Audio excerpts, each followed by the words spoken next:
कक्षा 7 की ये विज्ञान का अर्धवार्षिक का पेपर आपके सामने है। मॉडल पेपर इस प्रकार के प्रश्न आपके पूछे जाएंगे, तो इन प्रश्नों को आप जो जरूर अच्छे तैयार कर लेना, आपके जो काफ़ी है जो हेल्प मिल जाएगी इन प्रश्नों से। तो आइए इस वीडियो को शुरू करते हैं। और मैं सभी पेपर डाल रहा हूँ आपके, तो आप चैनल को सब्सक्राइब करके बेल आइकन को प्रेस कर देना। सभी पेपर आपके अपलोड करूँगा मैं, आपके जितने भी पेपर होने वाले सभी जिलों के अलग अलग पेपर मैं आपको अपलोड करूँगा और आपके काफ़ी फायदा होगा, तो आप चैनल को सब्सक्राइब कर लेना। पहला प्रश्न आपके सामने है कि एक कोशिकीय जीव कौन सा है। तो ये एक कोशिकीय जीव क्या होता है? अमीबा। अमीबा, पैरामीशियम, युग्लिना, ये सभी एक कोशिकीय जीव होते हैं।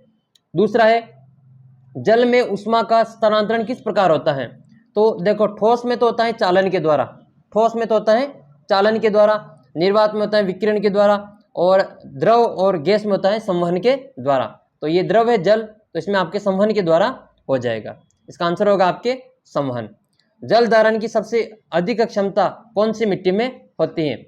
जल धारण की सबसे ज्यादा क्षमता किस मिट्टी में होती है? बलुई मिट्टी, मृणमय मिट्टी, दुमटी मिट्टी, या फिर बालू और दुमटी मिट्टी में मिश्रण। तो इसका उत्तर आप कमेंट करना। देखें, नेक्स्ट है तिल चट्टे के शरीर में वायु प्रवेश करती है फेफड़ों से, क्लोम से, और श्वास रंध्रों से और त्वचा से। तो इसका आंसर हो जाएगा आपके श्वास रंध्रों से। हीमोग्लोबिन किन कोशिकाओं में पाया जाता है? तो हीमोग्लोबिन आरबीसी में पाया जाता है। लाल रक्त कणिकाओं में, लाल रक्त कोशिकाओं में हीमोग्लोबिन पाया जाता है। नेक्स्ट है नर और मादा का युग्मकों का युग्मन क्या कहलाता है? इसको संलयन कहते हैं। क्या कहते हैं? इसको संलयन कहा जाता है।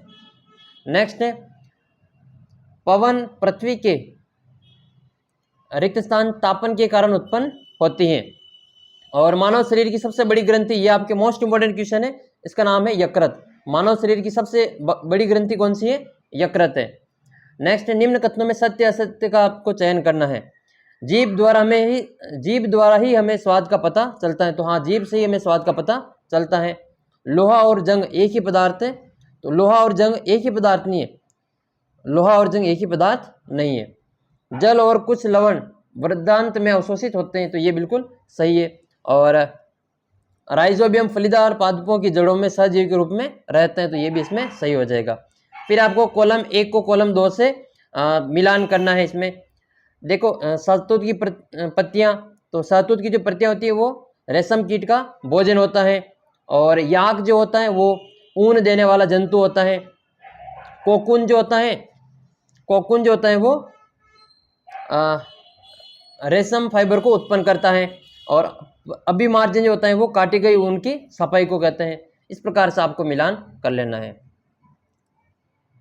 अगला प्रश्न है कि मानव शरीर का सामान्य तापमान देखो सेल्सियस में बताना है। कितने डिग्री सेल्सियस होता है? तो वो होता है 37 डिग्री सेल्सियस। आपको याद कर लेना है 37 डिग्री सेल्सियस। और मानव शरीर का तापमान अगर आपको फ़ारेनहाइट में पूछे तो फ़ारेनहाइट में कितना होता है? इसका उत्तर आप कमेंट बॉक्स में लिखना। देखें, नेक्स्ट है नींबू कुल के सिट्रस फलों जैसे इसमें आपके संतरा है, नींबू है, इसमें कौन सा अम्ल पाया जाता है? जितने भी खट्टे फल है इसमें साइट्रिक अम्ल पाया जाता है। कौन सा अम्ल पाया जाता है? साइट्रिक अम्ल पाया जाता है। और इसमें विटामिन सी पाया जाता है। कौन सा विटामिन पाया जाता है? Vitamin C. विटामिन सी की कमी से कौन सा रोग होता है? आपको पता हो तो आप कमेंट करके मुझे बताना। देखें, विटामिन सी की कमी से कौन सा रोग होता है? उन घटकों के नाम बताइए जो किसी स्थान के मौसम को निर्धारित करते हैं। ये बहुत ही महत्वपूर्ण प्रश्न है, आप जो किताब में देख के इसको तैयार कर लेना।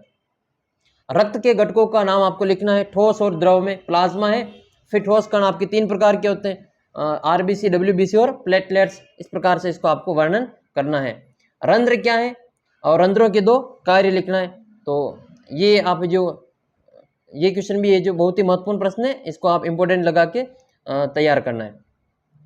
जीवों में खाद्य की आवश्यकता क्यों होती है? क्या कारण है कि ग्लूकोज से हमें ऊर्जा तुरंत प्राप्त होती है? और ग्लूकोज क्या होता है? कार्बोहाइड्रेट होता है। कार्बोहाइड्रेट का ही तो रूप होता है ग्लूकोज, इससे हमको तुरंत ऊर्जा प्राप्त हो जाती है।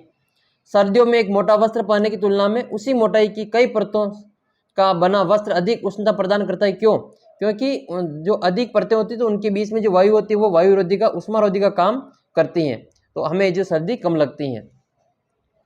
नेक्स्ट है जब चींटी काटती है तो त्वचा पर कैलेमाइन का विलयन लगाया जाता है। क्यों?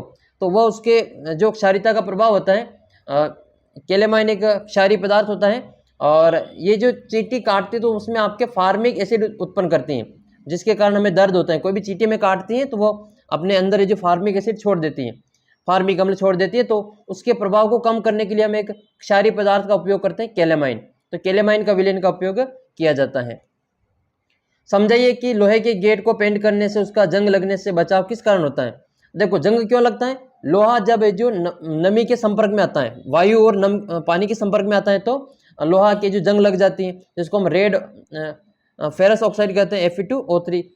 तो वो वाला जो होता है उसको हटाने के लिए हम क्या करते हैं, उसके ऊपर पेंट कर देते हैं। ठीक है, ये पेंट किया जाता है तो उसको हम जंग से बचाया जा सकता है। तो पेंट करने से उसका लोहे का जो सतह होगी वो वायु के संपर्क में नहीं आएगी, पानी के संपर्क में नहीं आएगी और जंग नहीं लगता है। आपने देखा होगा अपने आसपास में खिड़कियों में अपने घर पे जो जंग लग जाता है तो वह इसी कारण लगता है क्योंकि उस पर हम कलर नहीं करते हैं। उसके संपर्क में वायु और जल आने के कारण वो लोहे से अभिक्रिया करके एक बुरे रंग का पदार्थ बनाते हैं जिसको हम जंग कहते हैं। और जंग लगना रासायनिक परिवर्तन का उदाहरण है। अगला प्रश्न है कि मृण्मयी मृदा और बलुई मृदा के बीच में आपको अंतर बताना है। जब हम अत्यधिक धूल भरी वायु में सांस लेते हैं तो हमें छींकें क्यों आती है। अगला क्वेश्चन है कि मानव उत्सर्जन तंत्र का नामांकित चित्र बनाकर उसका वर्णन करना है आपको। ये बहुत ही इंपॉर्टेंट क्वेश्चन है, उत्सर्जन तंत्र वाला। आपको जो इसके विधि नामांकित चित्र आपको इसमें बना लेना है। लैंगिक अलैंगिक जनन की 2 विधियों का वर्णन करना और प्रत्येक आपको उदाहरण देना है। और पादपों में लैंगिक जनन के प्रक्रम को आपको समझाना है इसमें। या फिर आप जो मानव का जो पाचन तंत्र है, मुख है, जबान है, ग्रास नली है, भोजन नली है ना, छोटी आंत, बड़ी आंत, आमाशय, इनको है जो आप जो बना के पाचन तंत्र का नामांकित चित्र बना सकते हैं।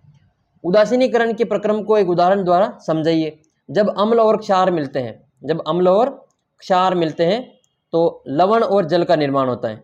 क्या बनता है, लवण और जल का निर्माण होता है। यही उदासीनीकरण की प्रक्रिया कहलाती है।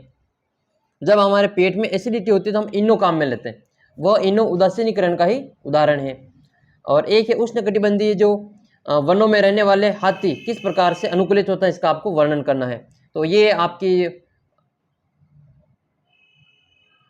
आपके कक्षा 7 का मैंने वीडियो पूरा बता दिया, सभी प्रश्न इंपॉर्टेंट। और भी मैं आपके इंपॉर्टेंट क्वेश्चन लेकर आने वाला हूं, तो आप चैनल को सब्सक्राइब कर लेना और अपने बाकी के दोस्तों के साथ में भी वीडियो शेयर करना। मैंने इससे पहले आपके गणित के, ठीक है, ये गणित का पेपर मैंने डाल दिया है और विज्ञान का पेपर डाल दिया है ये आज। और मैंने इससे पहले आपके अंग्रेजी का, हिंदी का, सामाजिक का, संस्कृत का सभी पेपर डाल रहा हूँ मैं आपके लिए। तो आप चैनल को सब्सक्राइब कर लेना और अपने दोस्तों के साथ में भी, ये सामाजिक का पेपर भी हमने डाल दिया पहले, तो इन सभी को आप देखना। और बाकी के जो 6ठी क्लास के हैं, 8वीं क्लास के सभी पेपर मैं आपके डालूंगा। कक्षा 5 से लगाकर कक्षा 10 तक के जो कैंडिडेट स्टूडेंट हैं उन सभी के मैं वीडियो डाल रहा हूँ। तो आपके कोई भाई बहन हो तो आप उनको भी ये वीडियो बता सकते हैं। ये 8वीं का वीडियो मैंने अपलोड कर दिया है। ये सभी वीडियोज़ मैं आपको डाल दूंगा, आप चैनल को सब्सक्राइब कर लेना और बेल आइकन को प्रेस करके आप जो अपना व्हाट्सअप ग्रुप है उसको ज्वाइन कर लेना। उस पर इसकी PDF मैं आपको डाल दूंगा। तो आप चैनल को सब्सक्राइब करके, लिंक दे रखा है व्हाट्सअप ग्रुप का नीचे, तो वहाँ से आप इसको, ठीक है, ज्वाइन कर लेना। मिलते हैं आपको अगले वीडियो में। और आपका पेपर होते ही आप मुझे व्हाट्सअप पर भेज देना, ठीक है। जो भी आपका पेपर होता है उस पर आपको अपना नाम लिखना है, खुद का नाम और अपने ज़िले का नाम लिख के मुझे अच्छा सा फोटो खींच के भेज देना है। मिलते हैं आपको अगले वीडियो में, तब तक जय हिंद, जय भारत।